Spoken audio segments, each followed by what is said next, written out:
Okay, ಇನ್ನು ಧರ್ಮಸ್ಥಳ ಪ್ರಕರಣದಲ್ಲಿ ಮತ್ತಿಬ್ಬರು ಎಂಟ್ರಿ ಆಗಿದ್ದಾರೆ. SIT ಕಚೇರಿಗೆ ಇಬ್ಬರು ಸಾಕ್ಷಿದಾರರು ಹಾಜರಾಗಿದ್ದಾರೆ. ಧರ್ಮಸ್ಥಳ ಪ್ರಕರಣದಲ್ಲಿ ಈಗ ಮತ್ತಿಬ್ಬರು ಎಂಟ್ರಿ. ಅವ್ರು ಹೇಳ್ತಾರಂತೆ, ಈ ದೂರುದಾರ ಮುಸುಕುಧಾರಿ ನಮಗೆ ಗೊತ್ತು, ಇವನು ನಾವು ನೋಡಿದ್ದೀವಿ, ಪುರಂದರಗೌಡ ಮತ್ತು ತುಕಾರಾಮ್. ಅವ್ರು ಹೇಳ್ತಾರಂತೆ, ನಾವು ಇವನು ಶವ ಹೂತಾಕೋದನ್ನು ನಾವು ನೋಡಿದ್ದೀವಿ, ಅವನು ಕನ್ಫ್ಯೂಸ್ ಆಗಿರ್ಬೋದು ಜಾಗ, ಬಟ್ ನಾವು ತೋರಿಸ್ತೀವಿ. ಅವನು ಮರ್ತಿರ್ಬೋದು, ನಾವು ಮರ್ತಿಲ್ಲ. ಪುರಂದರಗೌಡ ತುಕಾರಾಮ್ ಅನಾಮಿಕ ದೂರುದಾರ ನಮಗೆ ಪರಿಚಯ ಇದ್ದಾನೆ. ಮತ್ತಿಬ್ಬರು ಎಂಟ್ರಿ ಆಗಿದ್ದಾರೆ, SIT ಕಚೇರಿಗೆ ಬಂದಿದ್ದಾರೆ. ನಮ್ಮನ್ನು ಕನ್ಸಿಡರ್ ಮಾಡಿ ಅಂತ ಅವ್ರು ಹೇಳ್ತಿರೋದು. ನಮ್ಮನ್ನು ಕನ್ಸಿಡರ್ ಮಾಡಿ.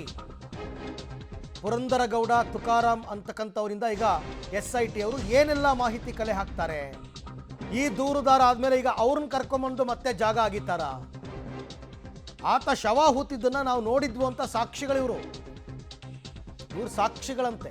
ಅದೇ ರೀತಿ ಮತ್ತೊಬ್ಬ ವ್ಯಕ್ತಿ ಒಂದು ಹುಡುಗಿಯ ಶವ ಹೂತಾಕಿದ್ದಾರೆ ಅಂತ ಅಂದ್ಬಿಟ್ಟು ಬಂದಿದೆ, ಜಯಂತ್ ಅಂತಕ್ಕಂಥ ವ್ಯಕ್ತಿ. ಅವನಿಂದನೂ ದೂರನ್ನು ಪಡ್ಕೊಂಡಿದ್ದಾರೆ. ಸೊ ಅವರಿಂದ ಈಗ ಏನು ಇನ್ಫಾರ್ಮೇಷನ್ ತೆಗಿತಾರೆ ಅದು ಬಹಳ ಮುಖ್ಯ. ಶವ ಹೂತಿರೋ ಜಾಗವನ್ನು ನಾವು ತೋರಿಸ್ತೀವಿ ಅಂದರೆ ಟೈಮಲ್ಲಿ ಡ್ರಾಕ್ಟರ್ ನೋಡಲಿಲ್ಲ. ಮತ್ತೆ ಈಗ 13ನೇ ಪಾಯಿಂಟ್ ಅಂತ ಇದೆಯಲ್ಲ ಸರ್, ಅಲ್ಲಿ ಕೂಡ ನಾನು ನೋಡಿದೆ. ನನ್ನ ಅಂಗಡಿ ಬ್ಯಾಕ್ ಸೈಡ್ ಬರ್ತದೆ 13ನೇ ಪಾಯಿಂಟ್. ಅದರ ಮೇಲ್ಗಡೆ ಒಂದು ಟಾಯ್ಲೆಟ್ ಇತ್ತು. ನಾವಲ್ಲಿ ಹೋಗ್ಬೇಕಾದ್ರೆ ಸಂಜೆ ಹೊತ್ತಿನಲ್ಲಿ ಒಂದು 5 ಗಂಟೆ ಹೊತ್ತಿನಲ್ಲಿ ಹೂತಾಕೋದನ್ನು ನೋಡಿದೆ ನಾನು. ಅಲ್ಲಿ ಒಬ್ಬನೇ ಹೂಳೋದನ್ನು ಕೂಡ ನೋಡಿದ್ದೇನೆ ನಾನು. ಒಬ್ಬನೇ ಒಂದು ಕೈಗಾಡಿ ಥರ ಕಾಣ್ತಿತ್ತು, ಅದರಲ್ಲಿ ಒಂದು ಬಾಡಿ ಮಲಗಿಸ್ತಾರ ಇತ್ತು ಸರ್. ಅಲ್ಲಿ ಮಣ್ಣು ತೆಗಿತಿದ್ದನ್ನು ನಾನು ನೋಡಿದ್ದೇನೆ ಸರ್. ಹಾಗೆ ಆ ವಿಚಾರವನ್ನು ನಾನು ಹೇಳೋಣ ಅಂತ ಮೊನ್ನೆ 6ನೇ ತಾರೀಕಿಗೆ ಇಲ್ಲಿ SIT ಆಫೀಸಿಗೆ ಬಂದಿದ್ದೆ. ಆಗ ಸಾಹೇಬರು ಪ್ರಣವ್ ಮೋಹಂತಿ ಸರ್ ಹೇಳಿದರು, ನೀವು ಧರ್ಮಸ್ಥಳ ಸ್ಟೇಷನಲ್ಲಿ ಕಂಪ್ಲೇಂಟ್ ಕೊಡಿ ಅಂತ. ನಾನು ಕಂಪ್ಲೇಂಟ್ ಕೊಟ್ಟರೆ ತಗೊಳ್ಳಲ್ಲ ಸರ್, ನೀವು ಒಂದು ಇಂಬಾರ ಲೆಟ್ರ್ ಕೊಡಿ ಸರ್ ಅಂತ ಹೇಳಿದ್ದೆ. ಇಂಬಾರ ಲೆಟ್ರ್ ಕೊಟ್ಟಿದ್ದಾರೆ. ಅದನ್ನು ಹೋಗಿ ನಾವು 8ನೇ ತಾರೀಕಿಗೆ ಕಂಪ್ಲೇಂಟ್ ಕೊಟ್ಟಿದ್ದೀವಿ. ಅಲ್ಲಿ ಆ ವಿಚಾರವಾಗಿ ನಮ್ಮನ್ನು ತನಿಖೆ ಕರೀಲಿಲ್ಲ. ಆ ವಿಚಾರವನ್ನು ಇವತ್ತು ಪ್ರಶ್ನೆ ಮಾಡೋಣ ಅಂತ ಬಂದ್ವಿ ಸರ್. ಇಲ್ಲ, ನನಗೆ ಕದ್ದು ಮುಚ್ಚಿ ಊರೋ ಥರನೇ ಕಂಡಿತ್ತಲ್ಲಿ ಸಂಜೆ 5 ಗಂಟೆಗೆ. ಹೌದು ಸರ್. ಇಲ್ಲ, ಅದು ಜನ ಓಡಾಡೋ ಸ್ಥಳ ಆದರೂ ಸ್ವಲ್ಪ ಬಲ್ಲೆ ಥರ ಇತ್ತು ಸರ್. ಇಲ್ಲಿ ಕಾಡಿನ ಥರ ಕಂಡಿತ್ತು. ಇವಾಗ ಸ್ವಲ್ಪ ಇಂಪ್ರೂವ್ಮೆಂಟ್ ಆಗಿದೆ ಅಲ್ಲಿ ಆ ಪ್ಲೇಸ್. ಹಾಗೆ ಅವತ್ತು ನಾನು ಇಲ್ಲಿ ಹೌದು ಸರ್, ಅವತ್ತು ನಾನು 6ನೇ ತಾರೀಕಿಗೆ ಇಲ್ಲಿಂದ ಹೊರಡ್ಬೇಕಾದ್ರೆ 4 ಗಂಟೆ ಆಗಿದೆ. ನಾವು ಧರ್ಮಸ್ಥಳ SI ಕಂಪ್ಲೇಂಟ್ ಕೊಡೋಣ ಅಂತ ಹೋಗ್ಬೇಕಾದ್ರೆ ನೇತ್ರಾವತಿಯಲ್ಲಿ ಸ್ವಲ್ಪ SI ಅವರು ನೇತ್ರಾವತಿಯಲ್ಲಿ ಅಲ್ಲಿ ಪಾಂಗಲ ಕ್ರಾಸ್ ಹತ್ರ ನಿಂತಿದ್ದರು.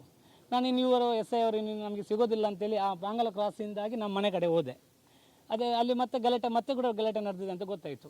8ನೇ ತಾರೀಕಿಗೆ ನಾವು ಪೊಲೀಸ್ ಸ್ಟೇಷನ್ ಹೋಗ್ಬೇಕಾದ್ರೆ ನಮ್ಮ ಮೇಲೆ ನಾನೇ A1 ಆರೋಪಿ ಅಂತೇಳಿ ಅಲ್ಲಿ ಸುಮೋಟೋ ಕೇಸಲ್ಲಿ ನನ್ನ ಹೆಸರನ್ನೇ ಫಸ್ಟ್ ಹಾಕಿದ್ದಾರೆ ಸರ್. ಪುರಂದರಗೌಡ ಅಂತ ಹೇಳಿ ಹಾಕಿದ್ದಾರೆ. ನಾನು SI ಅವ್ರ ಹತ್ರ ಕೇಳಿದೆ, ಸರ್ ನಾನು ಆ ಸ್ಪಾಟಲ್ಲಿ ಇರಲಿಲ್ಲ ಸರ್, ನೀವು ಅಲ್ಲಿ ಇದ್ದರೆ ಅಂತ ನಾನು ಕಂಪ್ಲೇಂಟ್ ಕೊಡೋಕ್ಕೆ ಬಂದವ ನಾನು. ನೀವು ಅವಾಗ ಆ ಸ್ಪಾಟಲ್ಲಿ ಇದ್ದರೆ, ಅದಕ್ಕೆ ನಾನು ಮನೆ ಕಡೆ ಹೋಗಿದ್ದೆ, ನೀವು ನೋಡಿದಿರಲ್ಲ ಸರ್ ಅಂತ ಹೇಳಿದೆ. ಇಲ್ಲ ನೋಡು, ನಾನು ಅದು ವೀಡಿಯೋದಲ್ಲಿ ಇದೆ ಅಂತ. ಸರ್ ತೋರಿಸಿ ಅಂತ ಹೇಳಿದೆ. ನಾನು ವೀಡಿಯೋದಲ್ಲಿ ಇದ್ದರೆ ತೋರಿಸ್ಕೊಡಿ ಅಂತ. ತೋರ್ಸೋಕ್ಕೆ ಅವರು ವೀಡಿಯೋ ಇಲ್ಲ ಅವ್ರ ಹತ್ರ. ಇದು ನಮಗೆ ಅನಿಸುತ್ತೆ ಇದು ಉದ್ದೇಶಪೂರ್ವಕವಾಗಿ ಅವರು ನನ್ನ ಹೆಸರನ್ನು ಸೇರಿಸಿದ್ದಾರೆ ಸರ್. ಇಲ್ಲ, ನಾವು ಕೇಳೋಕೆ ಹೋಗಲ್ಲ ಸರ್. ಅಲ್ಲಿ ಯಾವ ವಿಚಾರ ಕೇಳೋಕ್ಕೂ ಭಯ ಸರ್ ನಮಗೆ. ಇವಾಗ ಸ್ವಲ್ಪ ಧೈರ್ಯ ಬಂದಿದೆ. ಅಂದರೆ ಮುಖ್ಯಮಂತ್ರಿಗಳು ಒಂದು SIT ರಚನೆ ಮಾಡಿದ್ದಾರೆ. ಆಗ ಅದರಲ್ಲಿ ಒಂದು ಹೇಳೋಣ ಅನ್ನೋ ಒಂದು ಧೈರ್ಯ ಬಂದಿದೆ ನಮಗೆ. ಯಾಕಂದ್ರೆ ನಮಗೆ ನೇತ್ರಾವತಿಯಲ್ಲಿ ಅಂಗಡಿ ಇತ್ತು, ಅದು ಧರ್ಮಸ್ಥಳದ ಅಂಗಡಿ. ಅದು ಇವಾಗಿಲ್ಲ ಸರ್. ಸೌಜನ್ಯ ಪ್ರಕರಣ ಆದಮೇಲೆ ಆ ಅಂಗಡಿಯನ್ನು ಡೆಮಾಲಿಷ್ ಮಾಡಿ, ನಾನು ಸೌಜನ್ಯನ ಮಾವ ನಾವು ಅದಕ್ಕೆ ಅಲ್ಲಿ ತನಕ ಯಾವ ವಿಚಾರವನ್ನು ಎತ್ತಿರಲಿಲ್ಲ. ಸೌಜನ್ಯ ವಿಚಾರವನ್ನು ನಾವು ಮಾತಾಡ್ತಿದ್ವಿ ಸರ್. ಎಷ್ಟು ಬಾರಿ ಹಣ ಹೂತಿದ್ರು? ಒಂದು ಬಾರಿ ನೋಡಿದ್ರೆ ಎಷ್ಟು ಬಾರಿ ನೋಡಿದ್ರೆ ಹಣ ಹೂಣಂತ ಜಾಗವನ್ನು ಸರ್ ನಂಬರ್ 13 ಅಂತ ಹೇಳಿದ್ರಲ್ಲಿ? ಹೌದು ಸರ್, ಹೌದು. ಹಾಗೆ ಎಷ್ಟು ಸಲ ನೋಡಿದ್ರಿ? ನಾನು 2-3 ಸತಿ ನೋಡಿರ್ಬೋದು ಸರ್. ಮತ್ತೆ ಪಾಯಿಂಟ್ 1 ಇದೆಯಲ್ಲ ಸರ್, ಅಲ್ಲಿ ತುಂಬ ಸಲ ನೋಡಿದ್ದೀನಿ ಸರ್. ನಾವು ಅಂಗಡಿಯಲ್ಲಿ ಕೂತ್ಕೊಂಡಿರ್ಬೇಕಾದ್ರೆ ನಮಗೆ ಕಾಣುತ್ತೆ ಸರ್. ಅದು ನಾನು ಅದೇ ಹೇಳೋದು, ನಮಗೂ ಕೂಡ ಆಶ್ಚರ್ಯ ಇರೋದು ಅದೇ. ನಾವು ನೋಡಿದ್ದೀವಿ, ನಾವು ಅಂಗಡಿಯಲ್ಲಿ ಇರ್ಬೇಕಾದ್ರೆ ನೋಡಿದ್ದೀನಿ ಸರ್ ಉಳೋದನ್ನು. ಹೌದು, ಆಮೇಲೆ ಅಲ್ಲಿ ಸ್ವಲ್ಪ ಡೆವಲಪ್ಮೆಂಟ್ ಆಗಿದೆ.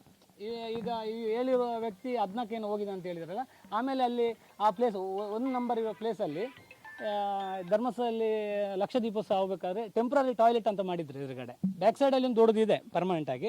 ಅಲ್ಲಿ ಟೆಂಪ್ರರಿ ಟಾಯ್ಲೆಟ್ ಅಂತ ಮಾಡಿರ್ಬೇಕಾದ್ರೆ ಅಲ್ಲಿ ಸ್ವಲ್ಪ ಮಣ್ಣೆಲ್ಲ ತೆಗೆದಿದ್ದಾರೆ. ಅಲ್ಲಿ ಒಂದು ಚೇಂಬರ್ ಮಾಡಿದ್ರು. ಅಲ್ಲಿ ಒಂದು ಹೋಟ್ಲಿತ್ತು ಸರ್, ಅದರ ಚೇಂಬರ್. ಆಮೇಲೆ ಈ ಕಸ ಹಾಕುವಂಥ ಒಂದು ಗುಂಡಿ ಮಾಡಿದ್ರು ಸರ್. ಆಮೇಲೆ ಅವಾಗ ಏನಾದರೂ ಮಣ್ಣು ಅಗಿತಿರ್ಬೇಕಾದ್ರೆ ಏನೋ ಮಿಸ್ ಆಗಿರ್ಬೋದೇನೋ ಅಂತ ನಮಗೀಗ ಅನಿಸ್ತಿದೆ ಸರ್. ಅದೇ ಈಗ ಏನಾಗಿರ್ಬೋದು ಅಂತ ನಿಮಗೆ ಸತ್ಯ ಏನಿದೆ? ಏನು ಸತ್ಯ? ಯಾವ ಸರ್? ಈಗ ವ್ಯಕ್ತಿ ಹೇಳ್ತಿರೋದು ಸತ್ಯ ಅಂತನಾ? ನಾವು ನೋಡಿರೋ ಕಾರಣ ಸತ್ಯ ಅಂತಾನೆ ಹೇಳ್ಬೇಕಲ್ಲ ಸರ್. ನೋಡಿರೋದು ಓಕೆ. ಹೌದು ಸರ್. ಅಲ್ಲಿ ಊರವರು ಕೂಡ ಹೇಳ್ತಾರೆ ಆತನ ಕೆಲಸನೇ ಅದಾಗಿತ್ತು, ತಗೊಂಡು ಹೋಗ್ತಿದ್ರು, ಊಟ ಆಗ್ತಾ ಇದ್ರು, ಪೊಲೀಸರು ಹೇಳ್ತಿದ್ರು ಇಲ್ಲ ತುಂಬಾ ಜನ ಬಂದು ಒಂದಷ್ಟು ಜನ ಸಾಯ್ತಾ ಇದ್ರು, ಯಾರ್ದೋ ಅಪರಿಚಿತ ಬಾಡಿಗಳು ಸಿಕ್ಕಿತ್ತು ಅಂತ ಹೇಳ್ತಿದ್ರು. ಈಗ 13 ಪಾಯಿಂಟ್ ಅಲ್ಲಿ ಹೇಳಿದಂತ ಏನೂ ಸಿಕ್ತಿಲ್ಲ. ಈಗ ನೀವು ಬಂದು ಹೇಳ್ತೀರಾ 1ನೇ ಪಾಯಿಂಟ್ ಅಲ್ಲಿ ತುಂಬಾ ನೋಡಿದೀನಿ ಅಂತೇಳಿ. ಹೌದು, ನಾನು ನೋಡಿರೋದನ್ನು ನೋಡಿದ್ದೇನೆ ಅಂತ ಹೇಳ್ಬೇಕಲ್ಲ ಸರ್. ಈಗ ನಾನು ಅಲ್ಲಿ ಏನು ಅವರು ಮಾಡಿದ್ದಾರೆ, ನಾವು ಅಂಗಡಿಯಲ್ಲಿ ಕೂತ್ಕೊಂಡೇ ನೋಡಿದ್ದೇನೆ. ನಾನು 14 ವರ್ಷ ಅಂಗಡಿಯಲ್ಲಿ ಇದ್ದೆ. ಈಗ ಇರೋದನ್ನು ಇನ್ನೊಬ್ರು ಹೇಳಿಕೊಟ್ಟದನ್ನು ನಾವು ಹೇಳಿಕ್ಕೆ ಬರೋದಿಲ್ಲ. ನದಿಯ ಆ ಕಡೆ ಒಂದ್ಸಲ ಊತ ಹಾಕಿದ್ದನ್ನೇ ಅಲ್ಲಿ ಊತ ಹಾಕಿದವರು ಒಂದ್ಸಲ ಅಂಗಡಿ ಬಂದು ಹೇಳಿದ್ರು. ಅದರಲ್ಲಿ ಒಂದು ವಿಚಾರ ಇದೆ, ಅದನ್ನು ನಾನು SIT ಅವ್ರ ಹತ್ರ ಹೇಳ್ತೇನೆ.